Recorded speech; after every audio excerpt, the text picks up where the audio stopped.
Welcome back to Weekend Live. Well, Victoria is experiencing heavy rain and flash flooding warnings are current across the state. An area expected to be hit hard includes the state's northwest and also the high country regions as well. And the state Liberal MP for Eildon, Cindy McLeish, joins me live here in the Melbourne studio. Thanks very much for your time, Cindy. Pleasure. How was it out there coming in? I mean, there's a lot of warnings current. Rivers in your electorate, there are flood warnings. Dams are extremely high at the moment. I was up at Lake Eildon during the week and that was at 98%. Is there a concern in the community about this sort of weather at the moment? I think the concern at the moment is a little bit more about some of the flash flooding because there is a bit of capacity in the rivers, there is capacity in the dams around the state. We had some heavy rainstorm a week or so ago and a lot of that water got absorbed, which was pretty good. There wasn't a lot of runoff into the rivers. So unless there's drains that are blocked, there's always drains on roads that are blocked and in streets, and that causes a lot of flash flooding. And I expect that that's probably going to happen. Really heavy rain on the way down. I've driven down from Glenburn today and it was pretty bad. So what would be your message to people in the, driving particularly home from holidays or on the roads at this time with these weather warnings? Look, you have to be really careful. And what was pleasing today, because I don't always see this, is that people weren't up each other's backsides in terms of how close to the car in front they were. There was a bit of distance because it was really heavy. So I could see people were being sensible, and that's what's required. If you don't need to be out, don't be out. And if you've got loose things, tie them up.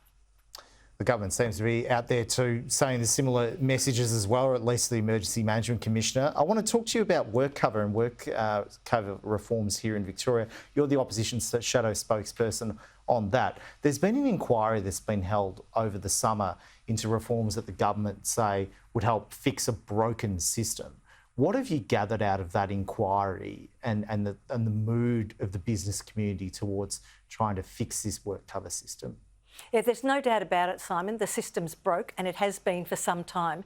And the government have been really lax in not doing anything about it. They've let it get worse and worse. And over the 3 years, we've seen the government have to kick in $1.3 billion to keep it afloat, basically. Compare that to TAC, where they've actually taken out $3 billion over the forward estimates. They're complete contrasts. And what we've seen already is they've whacked employers. They set an average of 42%, but I've not heard anybody who's got a 42% increase. Everybody's got 50 to 70% increase. And businesses are worried that they're going to have to keep on, they'll be hit time and time again, which isn't sustainable for them. And the scheme is supposed to be self-funding and be mindful of how much of an impost it is on costs on business. So that's what's one of the objectives. We've got the objectives around the injured workers as well and getting them back to work.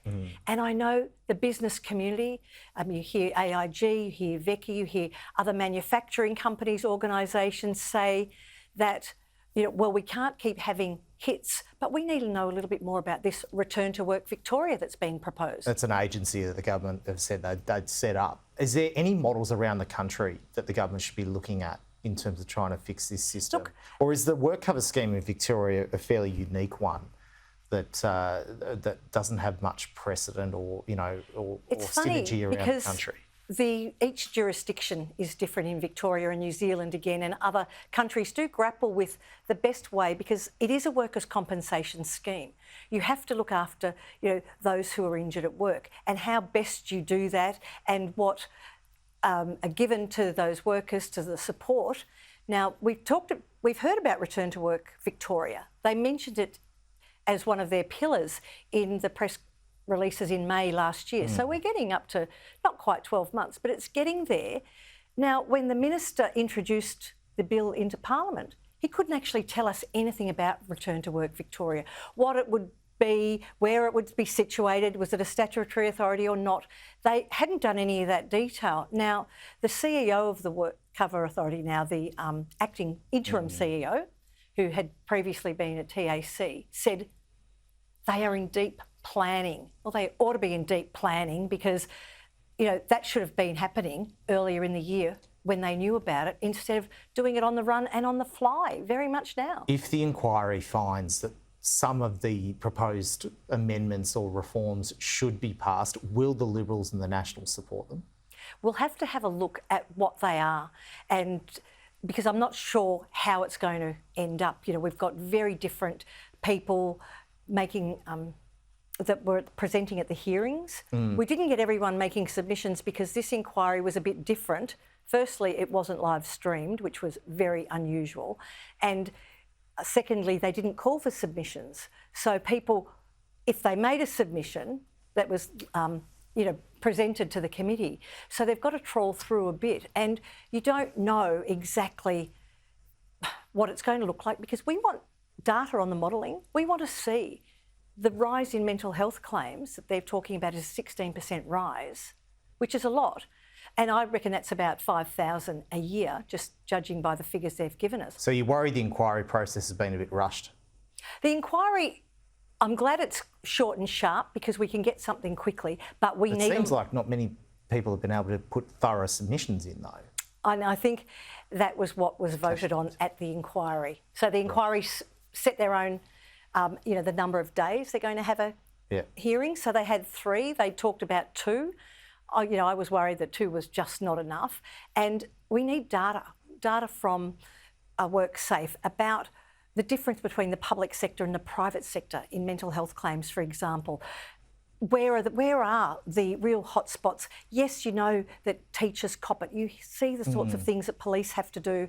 And even, as recently and first responders as last night, you see some of the traumatic stuff that they have to deal with, but we don't see what's happening in the back offices. Are those mental health claims being made through back office, or is it just front of office? So we need to see a lot more before we can make our position. All right, well, one to watch. Cindy McLeish, thanks for coming in. Pleasure. Do appreciate your time. Take care on the roads, no doubt.